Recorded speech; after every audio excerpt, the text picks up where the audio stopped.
Viva Voz, com Vera Magalhães.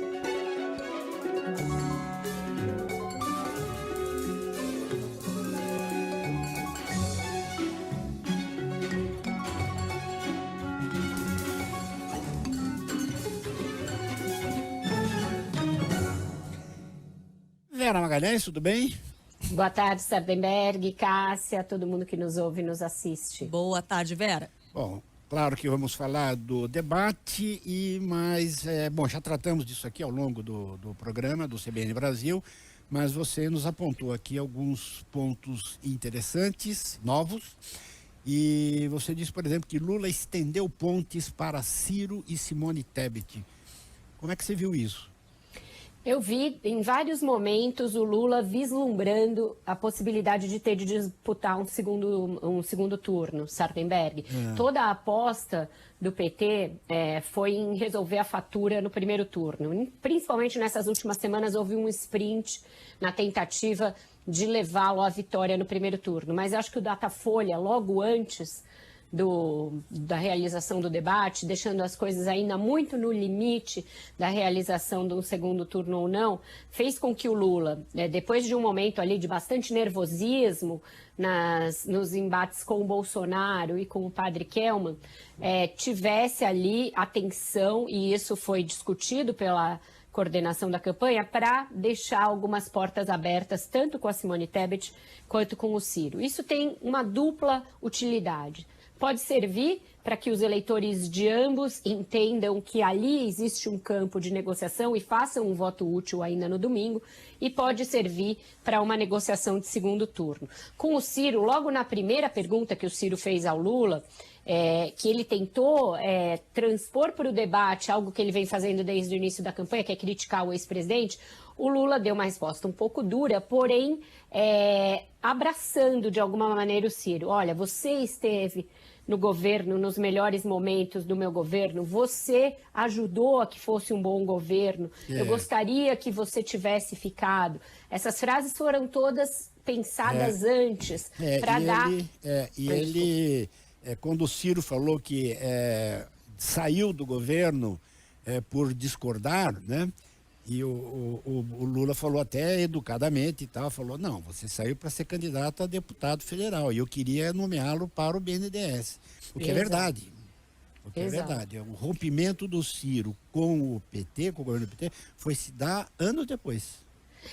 E assim, ele saiu para ser candidato a deputado porque não tinha conseguido ser candidato a presidente da República, porque o PSB ele fechou a porta. Ali já ficou uma certa mágoa, né? E aí ele opta por ser candidato a deputado, foi deputado federal, muito votado, mas não gostou da experiência de estar na Câmara, e aí o rompimento foi se alargando. Mas o Lula também faz vários chamados ao Ciro para que retorne ao campo do petismo, ali quando ele diz que o próprio Ciro reconheceu em diversas vezes que o impeachment da Dilma foi um golpe, ele fala isso nessa primeira resposta. Você sabe que esse momento ruim a que você se refere, Ciro, não veio depois da Dilma, veio depois do governo golpista, porque o Ciro já chamou o impeachment de golpe muitas vezes, então ele tenta aproximar o Ciro quando ele fala isso. E ele fala também que o Ciro reconheceu muitas vezes que a condenação dele, Lula, foi injusta e foi sem provas. Então, ele constrói a revelia do próprio Ciro, mas que o Ciro não teve como desfazer isso, reconstrói os laços que eles têm. Nas outras vezes em que eles tiveram ali possibilidade de debater, por exemplo, quando eles debateram política cultural, o Lula foi muito respeitoso com o Ciro e deu ao Ciro a chance de falar do programa dele, que é um programa muito estruturado em todas as áreas. E aí o Ciro demonstra uma certa surpresa com isso, do Lula não ter vindo agressivo para cima dele, e fala da política cultural e tenta dar uma cutucada. Você copiou isso do meu governo, e o Lula deixa passar. Ele deixa o Ciro encaixar essa, porque ele sabe que no futuro eles podem vir a ter de conversar. E com a Simone...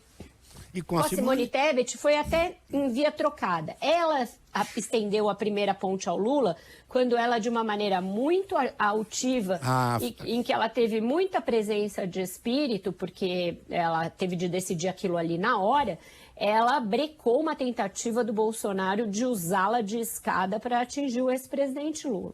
E aí ela fala, você tem a coragem de perguntar diretamente para ele. E o Bolsonaro teve essa oportunidade em seguida e não o fez.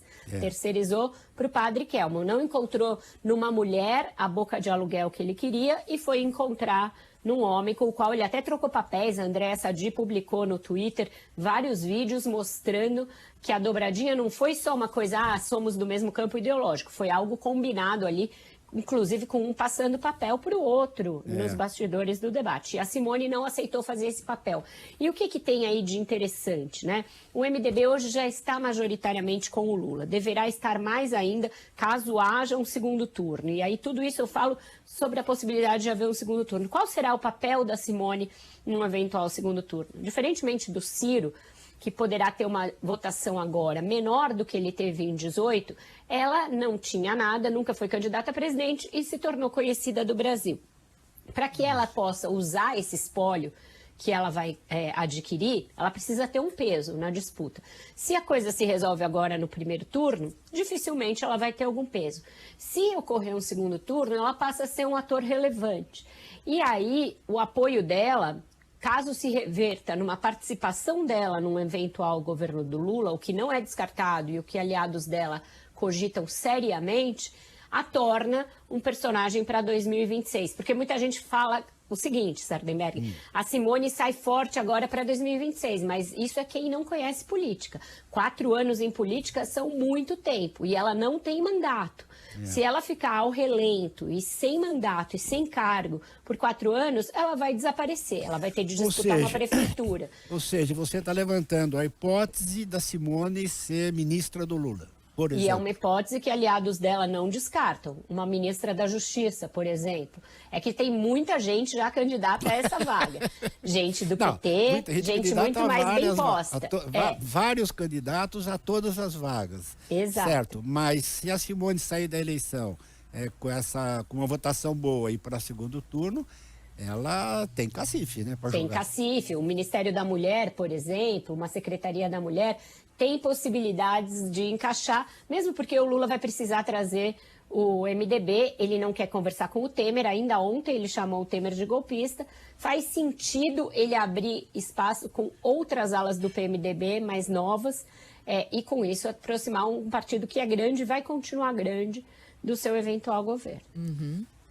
Bom, tem uma outra coisa aqui que a Vera chamar a atenção da gente, Sardenberg, que é interessante, uma reportagem publicada hoje no jornal O Estado de São Paulo, que traz aqui um posicionamento do alto comando do Exército. Na realidade, é um posicionamento que fala de algo que deveria ser óbvio, mas infelizmente não é, né, Vera? Exato, e é algo que a gente se questionou muito ao longo dos meses e por isso a relevância dessa reportagem neste momento. O Felipe Frazão, repórter do Estadão, ficou por meses conversando com o alto comando do Exército, que é um clube muito restrito de generais de alta patente, ao qual a gente não tem muito acesso. A face visível que a gente tem do Exército é o comandante-geral e o ministro da Defesa, que é um general. Mas o alto comando tem muito peso, um peso para baixo, inclusive, de dizer a diretriz. E esse alto comando se reuniu de uma maneira reservada, várias vezes ao longo do mês de agosto, fechou uma posição de que vai acatar o resultado das urnas e não vai se juntar a nenhuma tentativa de questionar o resultado das eleições. Isso é muito importante. Isso é uma coisa muito relevante neste momento em que, ainda ontem, o presidente Jair Bolsonaro xingou o presidente do TSE, difundiu nos seus grupos de WhatsApp uma matéria falando de ruptura institucional. O presidente mandou por WhatsApp texto de um blog falando em ruptura institucional.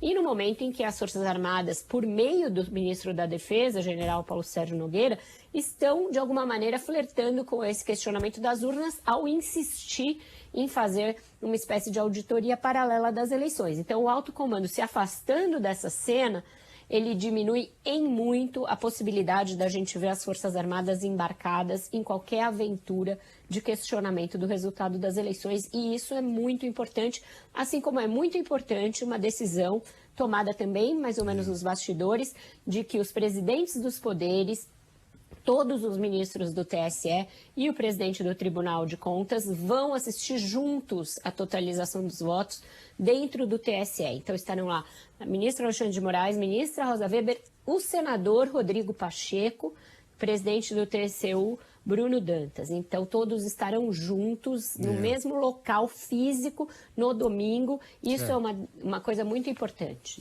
para mostrar que as instituições não vão aceitar questionamentos ao resultado. Perfeitamente. Olha, muito obrigado, Vera, e ficamos em Assembleia Geral Permanente. Até. É isso. É isso aí. Até mais. Até mais, Vera. Tchau. Obrigado.